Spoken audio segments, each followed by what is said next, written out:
కరుడు గట్టిన నిష్ట కలిగిన మహమ్మదీయ కుటుంబంలో పుట్టిన నేను ఈ రోజు నేను చెప్పగలుగుతున్నాను, స్టేజ్ మీద నిలబడి యేసు క్రీస్తు ప్రభువారు మాత్రమే ఏకైక దేవుడు అని చెప్పగలుగుతున్నాను. ఈ చేతులైతే దేవుని యొక్క వాక్యాన్ని వద్దనుకున్నాను, ఏ బైబిల్ అయితే నేను కాల్చేశాను, ఏ బైబిల్లో ఉన్న యేసు నాకు వద్దనుకున్నాను, అందులో ఉన్న దేవుడే నా జీవితాన్ని బాగు చేసేసాడమ్మా.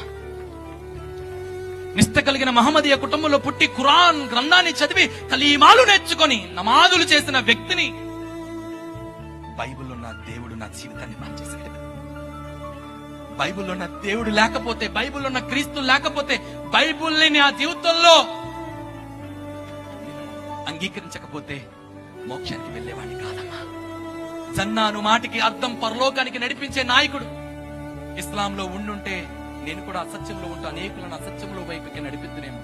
కానీ యేసు క్రీస్తు యొక్క ప్రేమ లాగేసుకున్నామా. ఆయన పుట్టికే లేకపోతే నాలంటూడే లేడమ్మా, నీలాంటిది లేడు. అందుకోసమే దేవుడు నరవతారిగా ఈ లోకానికి ఎందుకు వచ్చాడు తెలుసా? నిన్ను నన్ను మనుషులుగా మార్చడానికి వచ్చాడు. యేసు క్రీస్తు ప్రభువాన్ని నమ్మడం అంటే మతం మారడం కాదు.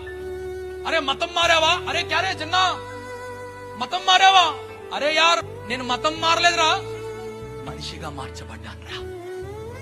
మనిషిగా మార్చబడ్డమే క్రిస్మస్. క్రీస్తుని నమ్మడం అంటే మతం మారడం కాదు, ఆస్తుల్ని పోగొట్టుకోవడం కాదు, బంగారాన్ని పోగొట్టుకోవడం కాదు.